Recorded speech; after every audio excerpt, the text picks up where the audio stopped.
Senator Ted Cruz, great to have you here. It's great to be with you, Megyn, and congrats on the new podcast. Thank you so much. You were the very first guest on the Kelly File, which turned out to be a very good omen for me. And so here you are, my very first week on the Megyn Kelly Show. So I'm feeling good. It's an honor. Well, I remember well, and you took off like a phenom on Fox, and I'm sure you will in the podcast world too. Now, the question for you is whether Donald Trump or Joe Biden took off like a phenom at the debate this week. What would you grade each one of those guys?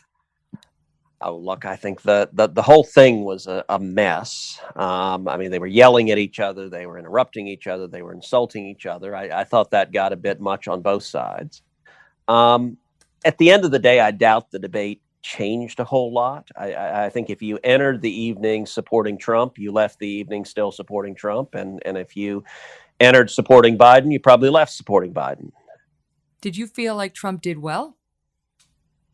I thought he had some good moments. I thought the best moment that Trump had was the contrast when he said, Joe Biden wants to shut down the economy, shut down small businesses, take away your jobs, shut down the schools. I want to see the economy open. I want small businesses open. I want people to go back to work. I want kids to go back to schools. And this is a choice between which path America goes. I thought that was a clear and important contrast and Trump's best moment of the night. What did you make of all the interrupting? Because people may not know that you're a storied debater. You've argued in front of the U.S. Supreme Court 9 times. You've had 43 oral arguments at courts of appeal across the country, not to mention all your years as a U.S. Senator. So you've definitely got thoughts on how one debates well.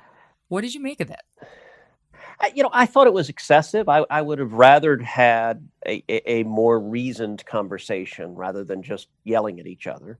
I also think several times Trump actually bailed Joe Biden out. That rather than letting him answer, he'd interrupt with something else. And I think Biden would have been in more trouble had he just spoken more. I also think Chris Wallace did a very poor job moderating, and you've obviously moderated those before, and you've sat next to Chris doing it, and it. I think Chris did not follow the lines of impartiality. I think he stepped in repeatedly to bail Joe Biden out in a way that I thought was very inappropriate. Wait, I'll get to that in one sec, but I want to know, as you're watching the debate go down and the interruptions are happening, are you thinking, how would I have handled this if I were Joe Biden? Because you've debated Trump many times. What would you have done if you'd been on the receiving end of that?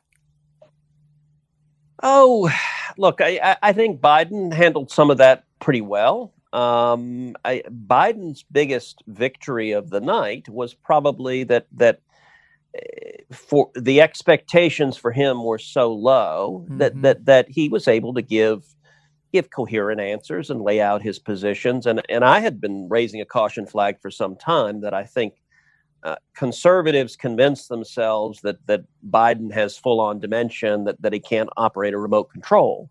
Mm-hmm. I think that's exaggerated. I think Joe has lost a step, but he was able to articulate what he believes, and he did fine. And that was probably beneficial for Joe. It was also helpful for him to at least purport to run away from some of the more radical positions of his party. So when Joe said he didn't support defunding the police, that was probably good for him to say. Now, I think Wallace and or Trump both should have pressed back on him and said, well, wait a second here. Your party certainly does. The NYPD does when cutting $1 billion. The Austin Police Department does. Portland does. Minneapolis does. And we're seeing the results. I think there should have been a lot more pushback, but Biden at least tried to run away from the more extreme and more unpopular positions in his party. And the Green New Deal, and he wouldn't comment on whether he's going to pack the U.S. Supreme Court if he gets in office.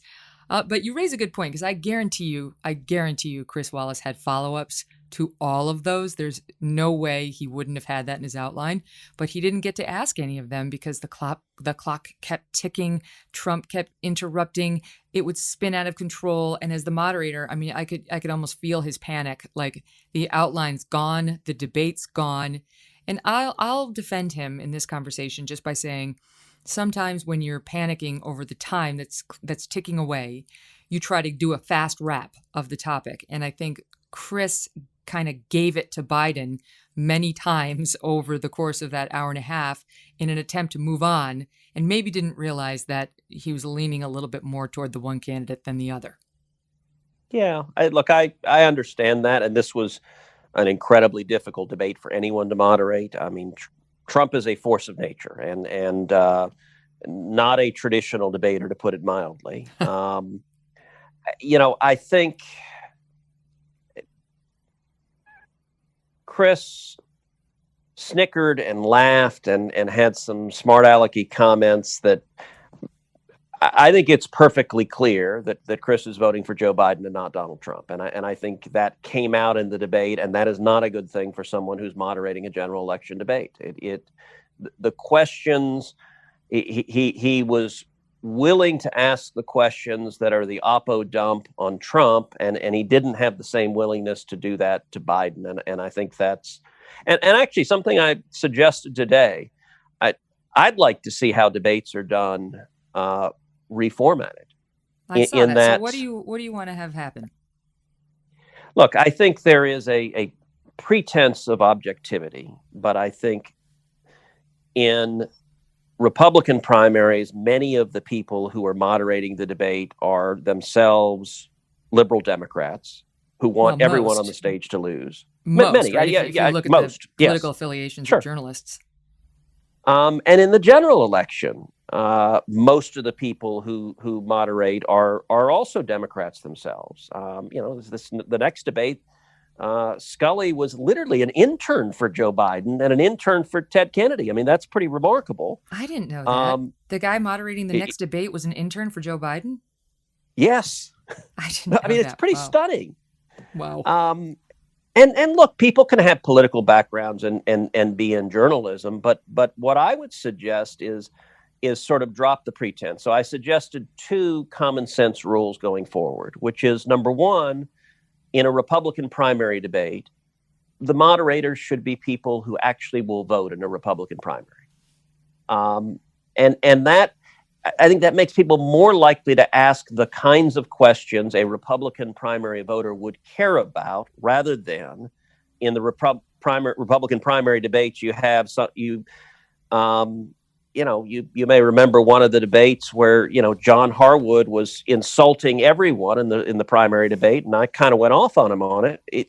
There was no doubt he was going to vote for the Democrat, and he wanted all of us to lose. And so I think that's a strange way to do a primary debate. And then what I suggested for the general election is rather than have sort of fake impartiality, just own the bias and have one outspoken conservative and one outspoken liberal. So I suggested a couple of pairings. I said, look, Mark Levin and Chris Hayes, everyone knows, or Rush Limbaugh and Rachel Maddow, or Ben Shapiro and Chris Cuomo. Explode. All right. Well, now I object to the point on that. No, I get it. I get it. Just be open about the bias. But if I object to these rules, number one, because they would exclude me in any way, shape, or form, because I'm a registered independent, and I think I know how to do a good debate. A fair point, and I actually agree. You don't fall neatly into, if you were sort of openly owning the bias, that might leave you out. So sorry. Yeah, sorry about that. I object to all of that. And most of the journalists will tell you, I'm independent, or I'm nonpartisan, and they really are. I'm actually not. I've been a registered Dem. I've been a registered Republican. I've been a registered independent for the past decade plus. But I vote the, I guess, man or woman, not the party. Most politicians, present company accepted, irritate me, and it's hard for me to feel real affinity for them. But maybe look, I can say candidly, from having done several debates with you moderating, that you don't have the contempt for the Republican field that a lot of the other moderators did, and it came across it came across in the questions and the approach, which is not. And by the way, those journalists are great for a Democratic primary. I mean, they actually reflect the Democratic primary voters' priorities because that's how they personally feel. But the questions many of the primary debates have are not questions that actual Republican voters care about. Okay, but let me ask you one thing on that. I agree that the Republicans are trying to figure out during their primary who represents my view, who do I most want to see representing my party in the general. But the other piece of it is who can win. And I remember at that debate, right? The now infamous debate with Trump, and my question to him about the women. One of the things I was asking Scott Walker about was whether he was too extreme on the abortion issue, right? Because most of the Republicans are just fine with somebody who's pro-life. You kind of have to be pro-life if you want to win as a GOP presidential candidate. But I just chose to press him on whether that was going to be too extreme because he didn't want any exceptions for the life or health of the mother, and the Democrats would go insane to win in a general. So don't you think, there's some value in having some representation of what's important to the left and whether you can overcome it to get enough people in the center to win? So of course there is, but I actually think primary voters know that. I mean, you get that question all the time. Okay, who's best positioned to win? And so that's, if you look in the Democratic primary, I mean, that's the main reason Joe Biden ended up winning the nomination, is because they had a very explicit conversation where most of their party was with Elizabeth Warren and was with the far left and with Bernie. But at the end of the day, Joe Biden convinced them in their primary that he had a better shot of winning. And so they had a very explicit conversation, but it wasn't a conversation. I mean, imagine a Democratic primary debate this cycle moderated by Rush Limbaugh. I mean, that would be kind of absurd, wouldn't it? But who wouldn't because tune it's in obvious for that? it'd be interesting.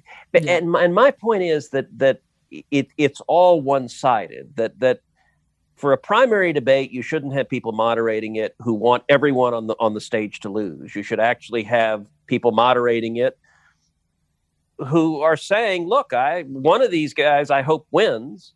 And then in the general, look, if you were doing a debate, let's say with Mark Levin and Chris Hayes, you'd get hard questions. Both sides would get hard questions. I mean, I try to pick people who are smart, serious. I'm going to say, I just did do that, and you add a news person in the center who can. I could live with that too. I think we've struck a deal. I think we have it. We have it all set right for when you run in 2024, which I'll get to in a minute. But let's talk about the Supreme Court, because that's the hottest issue of the day, and you're the perfect person to ask about it. Let's start broad. Do you think Amy Coney Barrett is going to be confirmed, and by when? I do. I feel very good about it. I think she will be confirmed. Obviously, the hearings start in judiciary on October 12th. And I think we will confirm her by the end of the month. I think she'll be confirmed before Election Day, which I think is really important to ensure we have a full functioning 9-justice Supreme Court there in case there are any election disputes that come out of it. You don't think there are any meaningful, effective tactics the Democrats can do to stop it? I don't, and I hope there aren't. Now, I mean, I'll admit we've been sitting and brainstorming with creative parliamentary experts about everything. I think they'll try everything they can, and they may try some extraordinary things. They may try storming out and boycotting. I think at the end of the day, that is pretty limited. Or what if there's suddenly someone that's not exactly this way, but like a Christine Blasey Ford who suddenly comes out to defy with a hideous allegation against Judge Barrett? Well, I think they will try that if they can find anything. So I sat down with Judge Barrett this week and spent about 45 minutes with her in the Capitol, and I think she's very impressive. Her credentials are very strong, but I was really impressed with her temperament. I think her temperament is very calm. It's scholarly. It's a judicial temperament, and I told her, I said, listen, right now they're trying to find someone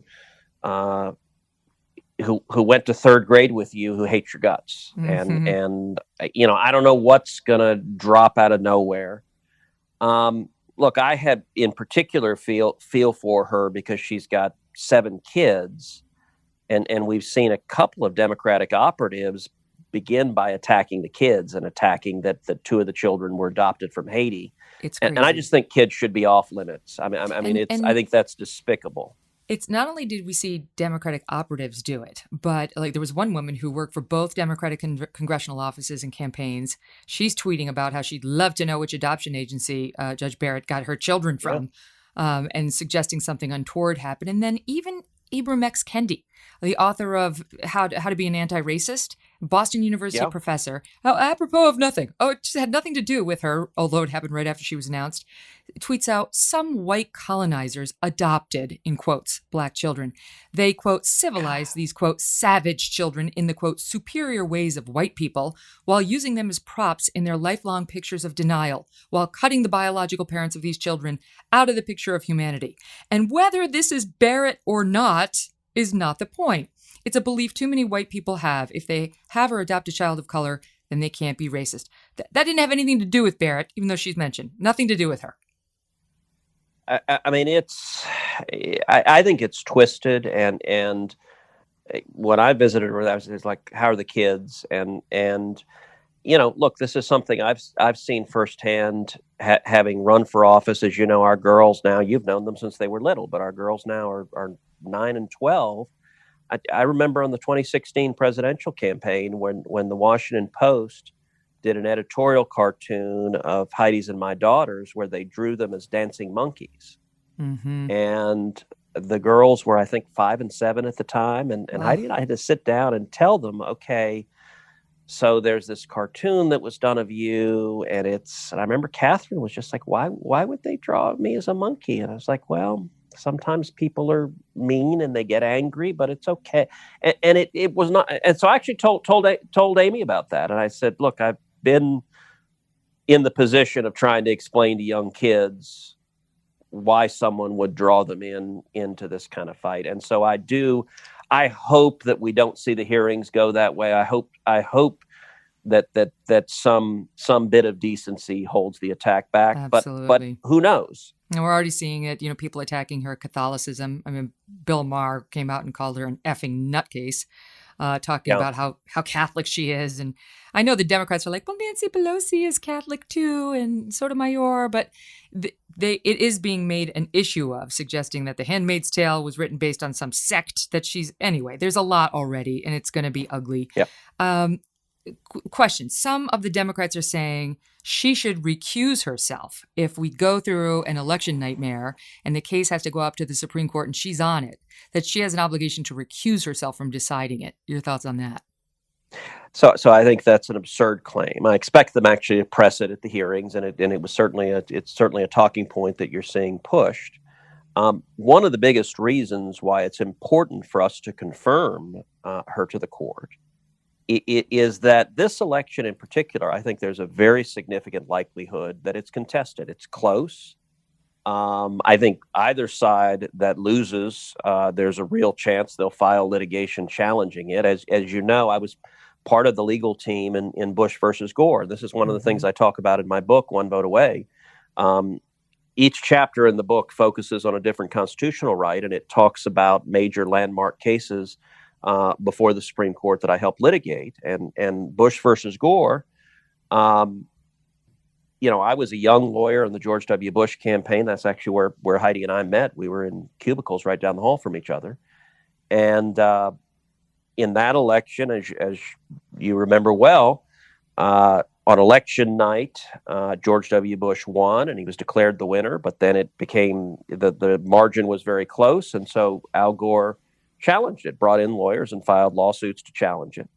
And I was in Tallahassee, was in Florida for that entire time. And it was complete chaos. I write in the book about how we had a war room with a whiteboard on the wall, and there were 7 different lawsuits that were pending simultaneously, any one of which could cost the presidency of the United States. And the stakes. And twice that case went to the U.S. Supreme Court. The first time, we won unanimously, 9-0, where the Supreme Court said the Florida Supreme Court, which was a partisan Democratic court, had gotten it wrong. The second time it went to the Supreme Court on the question of remedy, the court divided 5-4, and the court held that the ballots had been counted 4 times. Bush had won all 4, and that enough was enough, that they couldn't keep challenging it over and over and over again, and ended it. It was 36 days of complete chaos where the country and the world didn't know who the next president was going to be. And it's going to be I think harder this if we only year, have 8 justices. And if there are 8, if the court is divided 4-4, they don't have the authority to decide anything. And what could happen? make it even so, what makes it really crazy is in Florida, you just had one jurisdiction where it was being challenged. I think there's a real possibility. Let's say Biden, if he were to lose, I think Biden could file lawsuits in 3 or 4 or 5 states. And so you could have, say, the Ninth Circuit deciding a case out of Arizona and the 11th Circuit deciding a case out of Florida. Now, normally, if federal courts of appeals conflict, you go to the Supreme Court to resolve it. If the Supreme Court were divided 4-4, nobody knows what would happen. You just have conflicting decisions and a constitutional crisis. And Joe Biden would start appointing 3 extra judges from his home in Delaware.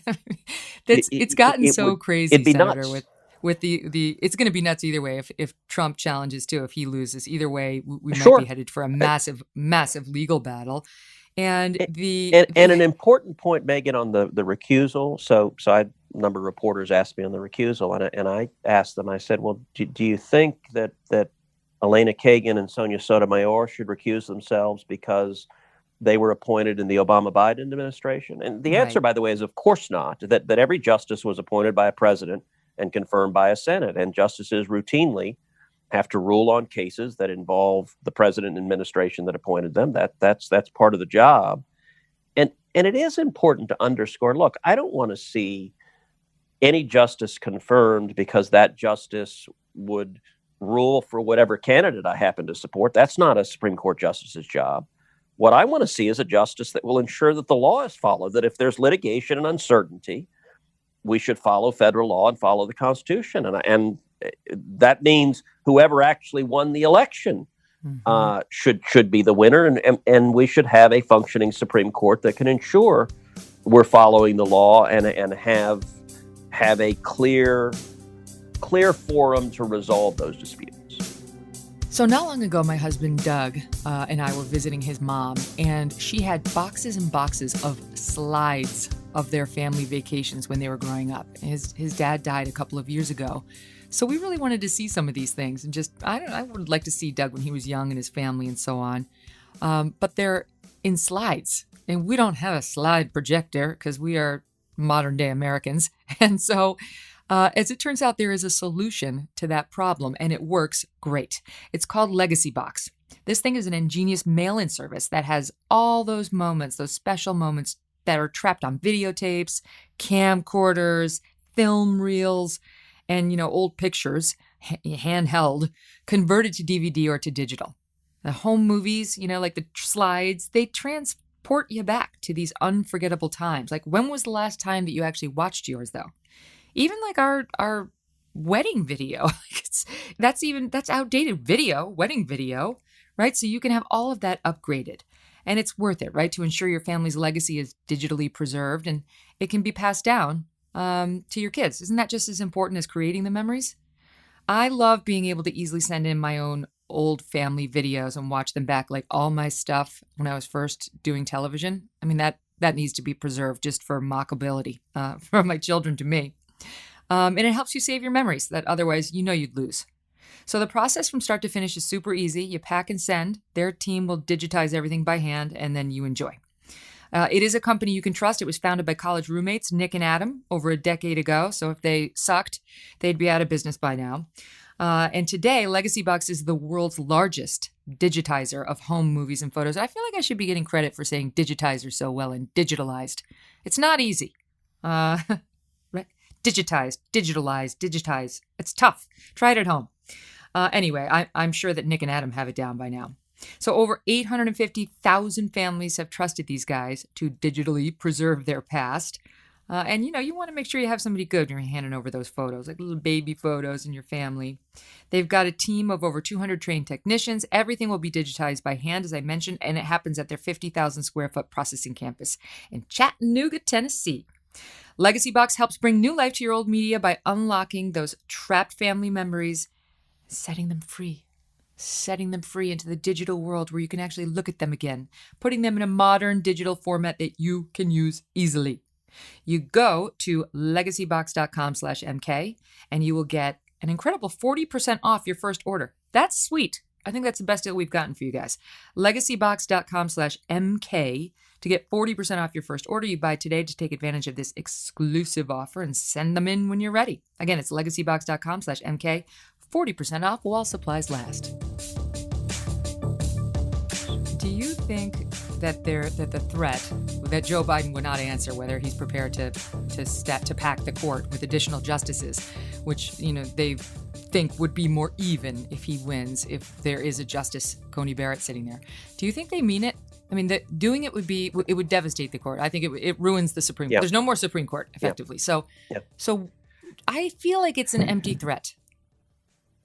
So I don't. I think they are deadly serious about it. I think the anger on the far left is it's not good for the country. The rage and division we see, I worry about the country for it. But I think if Biden wins and the Democrats take the Senate, I think within the first couple of weeks, Schumer will end the filibuster. And I think they have the votes for it. I think every Democrat votes for it. What that means, if you end the filibuster, it means that the minority in the Senate can no longer stop whatever agenda they try to force through. I think one of the first things they would do after ending the filibuster is add 2 new states to the United States, add the District of Columbia and add Puerto Rico. And the reason, and they've been very open about this, the reason is crassly political, which is that they believe those jurisdictions would elect 4 new Democratic senators. So if we started January with 50 Democratic senators, we could end the year with 54. And then I believe that they would move to pack the court, and I think they would probably have the votes. It depends how big their margin is. This week, Joe Manchin said he wouldn't do it, and Dianne Feinstein has suggested she might not. Although, frankly, I'm skeptical. If they have the majority and push came to shove, I'm skeptical that any of the Democrats would buck their leadership. They're much better at party discipline, frankly, than Republicans are. Yeah. And I think the threat to pack the court is very real. And I agree with you that it would deeply politicize the court, and it would set the stage for the next Republican majority. If they increase it to 11, we'd probably increase it to 13. Right. I mean, it turns the court, it really undermines the independence of the judiciary. I think it'd be a terrible thing for the court. That's something Ruth Bader Ginsburg herself said we should not do, that is not the solution. As many games as both sides have played when it comes to nominating lower court judges and Supreme Court justices. I know you have a whole explanation as to why you don't think it's hypocritical for the Republicans to push her through. I do disagree with you. I do think the Republicans have reversed themselves from 4 years ago. But putting that to the side, it's going to happen, and the Democrats have played dirty too. And so the real question is, what next? How bad does the fight get? In your book, One Vote Away, you've got stories about your time clerking as a Supreme Court clerk for then Chief Justice Rehnquist. But I didn't know that you could have been on the short list. Something was leaked about this, but that you were essentially offered a position on the short list in June of 2020 by Trump. Is that true? It is. So each of the 3 vacancies that occurred, I had very serious conversations with Trump about them. And it started in November 2016, right after the election, where I flew to New York and went to Trump Tower and spent about 4.5 hours with him and his senior team. And this was the Scalia vacancy that ultimately Neil Gorsuch filled. And Trump at the time, he leaned in pretty hard and talked to me quite seriously about that position. And I told him then, I said, I didn't want it, that I don't want to be a judge and I don't want to go to the court. And the reason that surprises a lot of people find that a strange thing for me to say. Especially just given your background and, the amount of arguments you've had before the Supreme Court, your time as a Solicitor General of the state of Texas, U.S. Senate, all of it. I mean, yeah, you would think you'd want it because it's so prestigious. Well, and I revere the court, but a principled judge stays out of political and policy fights. And if I ever were a judge, I'd do that. I don't want to stay out of the fights. I want to be right in the middle of them. And I think the right place to do that is the political world. The Senate is the battlefield. And so, but I also write in the book that after that conversation with Trump, I went back home and the decision really weighed on me. I mean, it's Justice Scalia is one of my all-time heroes. I knew the justice personally, and he was giant on the court, and to be seriously in contention to replace him, I mean, it took your breath away. Right. And a lot of my close friends thought I was crazy because as I was wrestling with it before Trump had made the decision, it was, I don't want to overstate it. Trump didn't offer me the position, but it was clearly a real and live possibility. And I thought about it. I prayed about it. I actually had, this is a story I tell in the book. I had my pastor came over one Sunday afternoon, and we spent the afternoon talking about it and praying about it. And he had an interesting analogy that he drew. He said he understood why I didn't want to do it. And he said for him, he thought about it. If someone offered him to be the leading theologian in the world and to be this, deeply respected academic theologian where he could have an impact on millions, but he'd have to give up being a pastor. He'd have to give up working with the members of the church and counseling them and being a pastor. He said, you know what, I wouldn't do that, even though it would be very impactful. That's not my calling. It's not, it's not how I want to spend my life. And that, I had a real peace about it. It could be that, someday we could wind up with a President Cruz, which would be, arguably more powerful. I'll tell you one thing, just as an aside. I too loved Justice Scalia. My judicial outlook is definitely more along the Scalia originalist line. But I love and respected Ruth Bader Ginsburg too. I really, I didn't have the same philosophy as she did, but I just thought she was a great woman, and she was so strong. And she's going to Harvard as one of only 9 women, and all the shit she took. I really respected her. By the way, I love that she fell asleep on you. I love that she fell asleep on you during one of your Supreme Court arguments. It was so that was actually the Texas redistricting argument. I tell this story. I was there too. So. I watched this as a reporter, as a very young reporter for Fox. It was an afternoon argument, which is unusual. So it was at 1:00 instead of in the morning when they usually are, and it was a 2-hour argument instead of a 1-hour argument. And I think this was 2005, if I remember right. And she put her head down on the bench and fell asleep for about 20 minutes. And she had been, I think she had been under the weather and so it made, well, made also lots you of might have news been stories. a little boring that day. It's possible that redistricting is not the sexiest subject. I saw her do it many times, and I'll never forget, she was sitting next to Alito, and he had just made it onto the bench, and she fell asleep. And Alito was up there looking around like, what's the protocol for this? Like, I'm new. Do I elbow her? Do I gently, what do I do? And in the end, he ignored it. So I love Scalia, and I went to Rehnquist's funeral just to cover it as a reporter. And of course, all the justices were there. And I saw Scalia on the steps of the church afterward. And he came right over to me. And I'd been at Fox for a few years, and I'd been covering the Supreme Court. And he beelined over to me, and I was like, oh my God, this is it. He's going to say he respects me, and I'm a fair and balanced reporter, and he appreciates all my good work. And sure enough, he walks up to me and he says, Miss, would you mind taking a picture of me and this gentleman right here? Hands me a camera. All right, that's awesome. Womp womp. He was Scalia was just a spectacular intellect, and Rehnquist. I mean, he was my boss, and he was utterly brilliant, totally different temperament than Scalia. I mean, Scalia, as you know, was this loud, voluble, brilliant Italian. I mean, he was. I remember one time up at Harvard, he was talking at the law school, and there were a couple hundred people there, and several of the students were raising their hands for a question, and he points at them, and they're like, me, and he's like, oh, it doesn't matter. You're all bound to be hostile anyway. Pick it.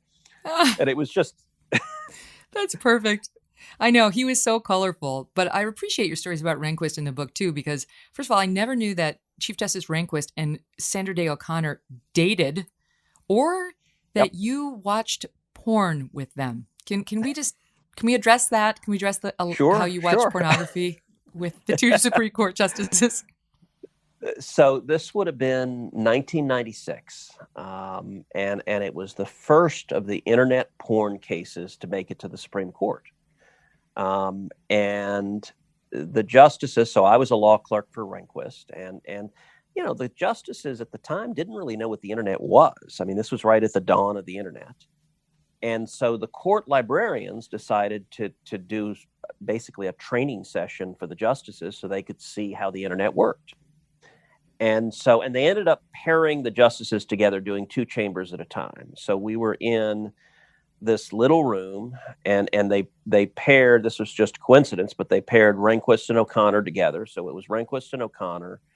The chief had 3 clerks. O'Connor had 4 clerks. So it was the 7 clerks and the 2 justices in this little darkened room with the librarian at the computer. And I still remember she typed in cantaloupe, misspelled, with the search filter off. And at the time, if you did that, you came back up with graphic hardcore porn. Oh, God. And I still remember, I mean, look, it's awkward to be in a room with Sandra Day O'Connor with like porn on the screen. And I still remember what O'Connor said. She just kind of under her breath, she went, oh my. and it was, and I'm just like not reacting at all.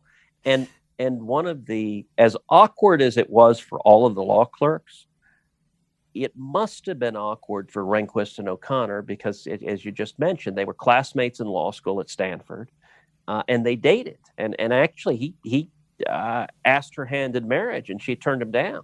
Wow. Well, it would have been really awkward if he had said, "Could you just see it to the end? The end part's great. I've seen this." Right. Well, it was.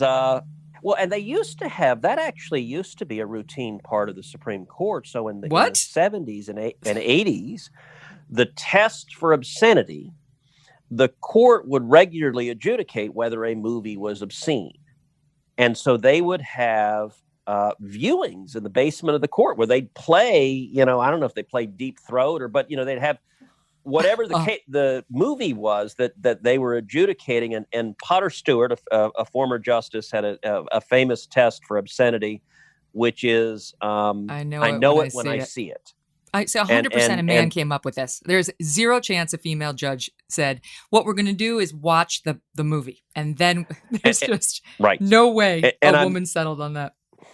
And I'm glad the court is out of that business now, but I think it's Woodward in The Brethren tells stories of I think it was Thurgood Marshall clerks down watching the movie who would kind of heckle and be like, "I know it, I see it, that's it. Oh yeah, I see it." And I'm very glad a little the court longer. I just need to watch it for another 5 or 10 minutes or 40. So now they don't do that anymore, which is a good thing. You, obviously had a lot of success in the judicial world, in the legal world. You go on to run for senator and win and become one of the most prominent senators in the United States. And then you decide to throw your hat in the presidential race and did really well last time around. I mean, it was just down to you and Trump. And but I followed you a lot on the campaign trail. I was at a lot of your rallies, and there was tremendous love for you amongst the voters. You just happen to be going up against a very unusual, extremely dynamic, unlike anything we've ever seen before candidate on the other side. Sure. But I wonder, as a man, how hard it was when you finally had to admit that it was over. So it was very hard. It was one of the hardest times in my life. Now, I loved every second of the campaign trail. I mean, it's the most fun I've ever had. And we came very, very close. We ended up winning 12 states at the end of the day, had about 8 million votes cast for us. We had 326,000 volunteers. We raised $92 million, which is the most money any Republican has ever raised in the history of primaries. We raised more than George W. Bush or John McCain or Mitt Romney. It was 1.8 million contributions and it was an amazing grassroots movement. And at the end of the day, Trump won, and he is a phenom. And in particular, he ended up receiving over $3 billion of free media, and that became too much to overcome. And so, one story I tell in the book is on the night that we suspended the campaign. It was after the Indiana primary, where the numbers were clear that we did not have a path to victory. And so I went out that night and gave a speech and announced that we were suspending the campaign. And I still remember there was a woman in the crowd who let out just a shriek. I mean, it pierced me. And I barely could make it through the rest of the speech. And there were several hundred people there who were volunteers, who many of them had traveled to Iowa, traveled to South Carolina. We had dorm rooms where people would come and camp, and they'd go knock on doors. And I wanted to stay and personally thank every one of them and hug them. And I just lacked the strength.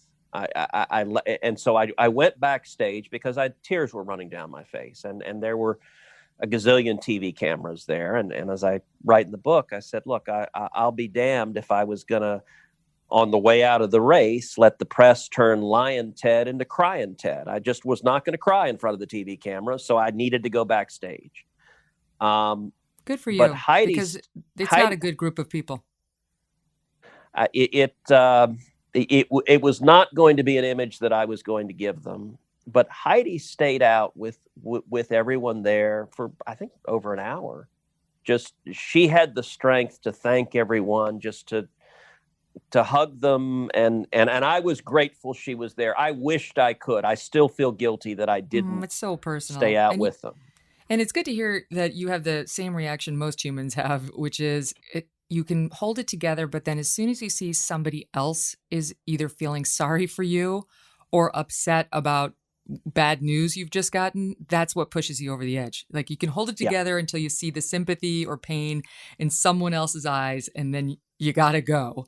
Knowing Heidi, by the way, I'm not surprised. By the way, Heidi Cruz is a powerhouse in her own right. She's I think it's fair to say she's the breadwinner in the family.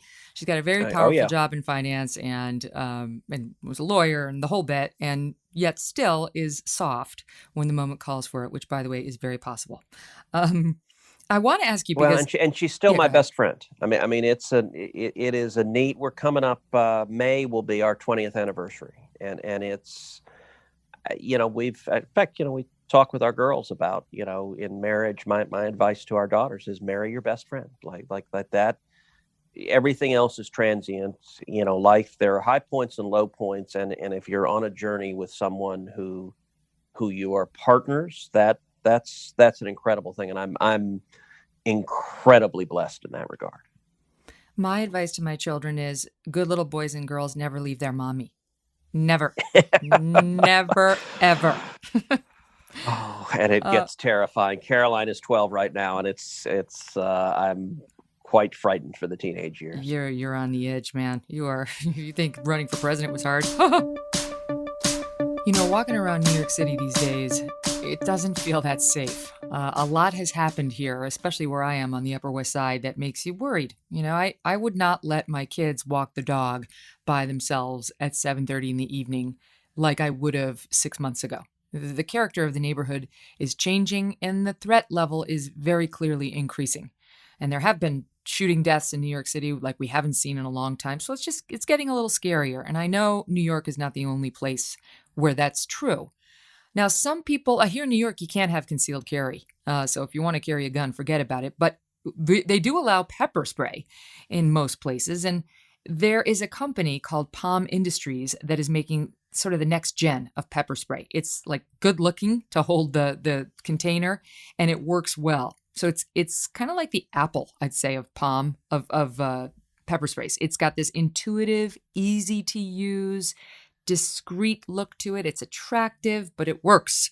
They've leveraged decades worth of experience producing these aerosol products, so they know how to create the most up-to-date, simple, safe, powerful self-defense products. And, they've made it so it's not overwhelming for you. When you need your pepper spray, you need it right away. You don't want to have to spend 40 minutes figuring it out.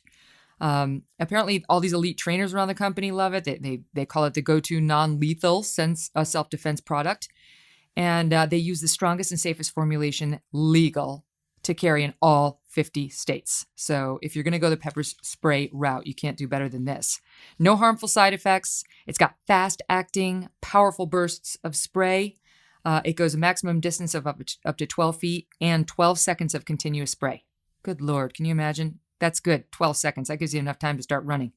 It's got a practical carry size, most compact, 1/2 ounce personal carrying unit available. And you can get it in 3 different forms. You can get it like a clip.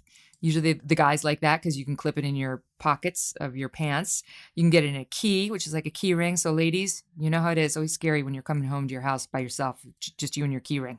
So you could pop it right on there. And then there's a snap, which you can sort of attach to a ring or a lanyard, which is really sending a message like, don't even think about messing with me. You know what this is around my neck? So deterrence is always good. Anyway, it comes in 30 different design color combinations, and you can get it. Again, it's called Palm Pepper Spray at palmpepperspray.com. That's POM, pepperspray.com, at Amazon, and at selected gun shops or pharmacies or retail stores throughout the country.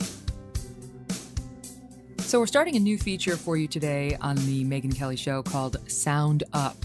It's where we take a soundbite making the rounds in the news and weigh in with our thoughts. Steve Krakauer, my executive producer, who also writes and produces Fourth Watch, which is an awesome newsletter, which you guys should check out. It's totally fair and balanced, and I'm entertained by it all the time.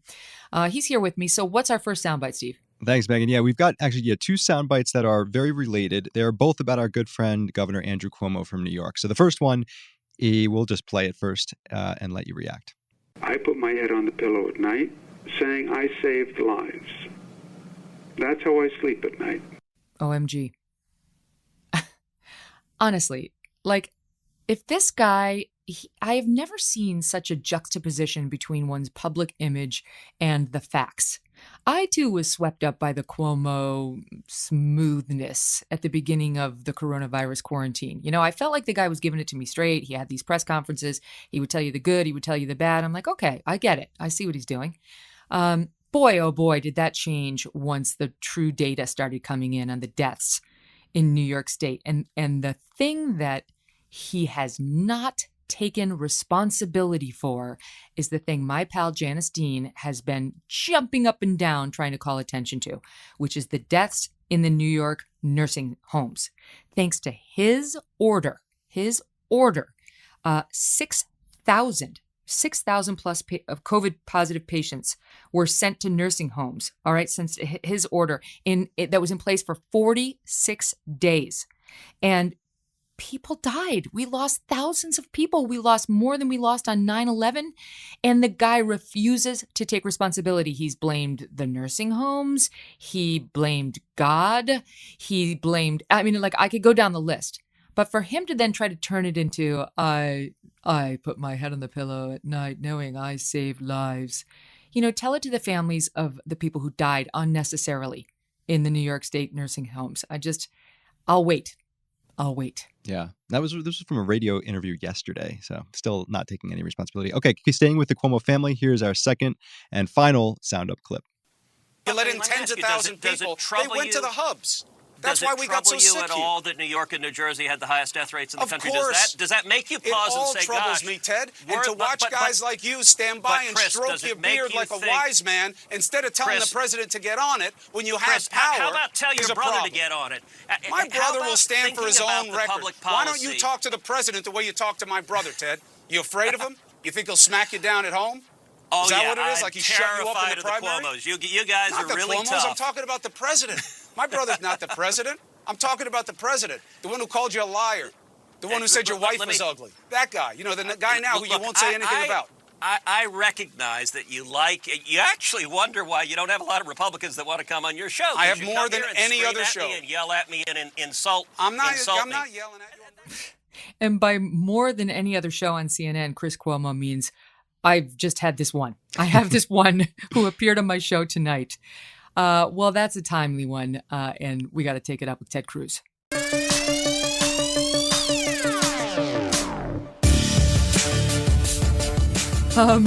Speaking of children, I saw parts of your interview last night with Chris Cuomo.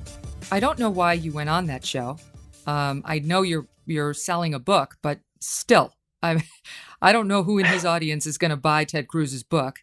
And he was just as disrespectful to you as I'm sure your team predicted. And to me, it was infuriating. He was worse than Trump was at the debate, with interruptions and putting you down and picking a fight and then claiming the moral high ground. And you two really got into it over COVID. I mean, the whole interview with Cuomo was, I mean, it was a mud fest, and he was attacking and screaming and yelling. And actually, I mentioned during the interview, he was behaving like the debaters in Tuesday's debate, and not wanting to have an actual conversation and a civil conversation. And I think it's somewhat indicative of the sort of angry, screaming time we find ourselves in. What are you doing? Why are you going on that show? Because I want to reach a broader audience. The book, One Vote Away, I think addresses a lot of important issues. And you know, I made the case on that show also that, listen, I recognize that a lot of your viewers may come from a different spot politically than I am. But if you want to understand why so many millions of people are deeply concerned about the Supreme Court, or deeply concerned and want to protect free speech and religious liberty in the Second Amendment, I encourage you to read the book, because it gives you the inside story of what's going on, and it may help you get a perspective on a very large chunk of the country.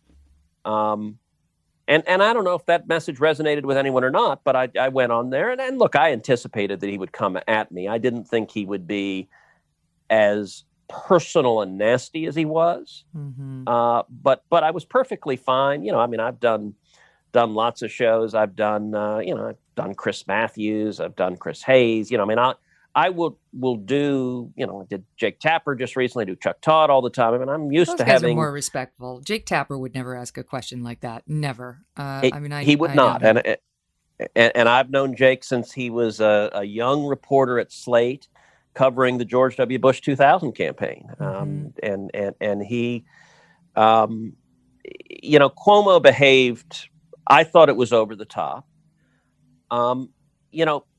There is an interesting reaction. So lefties, they're standard, and this is true on Twitter. I read a lot of the terrible things people say on Twitter, but the first place lefties go is Trump insulted your wife and your dad. Trump insulted, like it's the number one attack. And they, look, Cuomo was reveling in repeating it over and over again, and kind of, it's sort of an excuse to stick the knife in. And listen, 2016 was bare knuckled.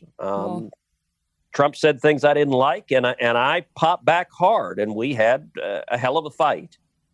And then it's over. We put it beyond us. And by the way, Heidi and my dad have put it beyond them too. They both care about the country. And the view of some on the left is, given that fight, that I don't know, I guess I should have taken my marbles and gone home and said, I'm not going to work with the president, and I'm not going to fight for good Supreme Court justices, and I'm not going to fight for tax cuts or jobs. That to me doesn't make any sense. I've got a job to do, so I'm going to work with the man. Well, I mean, they were quick to overlook it when Kamala Harris became the vice presidential nominee of a man she said was a racist and may have committed a sexual assault. I mean, politics is ugly, and it's true on both sides that mean things get said during the primary, and there are many reasons why you might be willing to overlook it when time goes on. All right, I got to let you go, but I have to ask you what you think is going to happen on November 3rd. So I genuinely don't know. I think it is volatile. I don't recall ever seeing an election that is this volatile. I think it depends what happens over the next month. I think the biggest thing it depends on is if people are going back to work, if people are feeling optimistic about the future, if people are hopeful. I think it could be a very good election. I think Trump could get reelected. I think we could grow our majority in the Senate. I think Republicans could even take the House back. On the flip side, if we have more shutdowns, if more people are out of work, if people are home and broke and unemployed and pissed off, I think it could be a devastating election where Democrats could win across the board. And I think a Biden, Pelosi, Schumer federal government would do more damage than Obama did in 8 years. And so I've never seen an election that has such wildly disparate outcomes that I think are entirely possible. It's one of the reasons I wrote this book, One Vote Away. Why I wrote it this summer is because in thinking about the stakes, I think preserving the Bill of Rights and our constitutional liberties, preserving free speech, preserving religious liberty, preserving the Second Amendment is incredibly important. I actually think it's the most important issue in the race. And so I wrote the book to coincide with the election because I hope people read it. That's why I went on CNN. I hope someone reads it and says, you know what? Even if I may not personally care for Donald Trump, and I understand why people have that reaction, I care about free speech. I care about religious liberty. I don't want to see a Supreme Court that undermines my rights. And I hope that helps produce a good election outcome and helps people also understand the stakes in the epic gladiatorial battle we have right now with Judge Barrett. Yeah. Any chance we're going to see you on the presidential ticket or vying to get on it in 2024? Oh, sure. Look, I've made no secret about that I hope to run again, and I loved doing it last time, and I hope the president is reelected. I'm working hard to help him get reelected, but whether he is or not, these battles aren't going away. Our country is deeply divided. I think we need to do much more, those on the right, conservatives, to win people's hearts and minds. I think we spend too much time just preaching to the choir, talking to the people watching Fox News each night, and not talking to young people and Hispanics and African Americans and suburban moms. And so the book is one step trying to do that. I launched a podcast earlier this year, Verdict with Ted Cruz. It ended up becoming the #1 ranked podcast in the world. And it's designed. What's interesting is the people who listen to it, we've had over 15 million downloads, and the people who listen to it are a very different demographic than the folks Republicans generally talk to. And so I'm the audience on very Fox News committed. Tends to be older, and the podcast audience tends to be younger. And look, you're only 49 years old, which I think I can speak to is very, very young. It's really the new 39. So You're here. You got plenty of runway ahead of you, and it's going to be fun to watch you. Senator Cruz, thanks for being here. Well, thanks for having me, and congrats again on the podcast. All the best.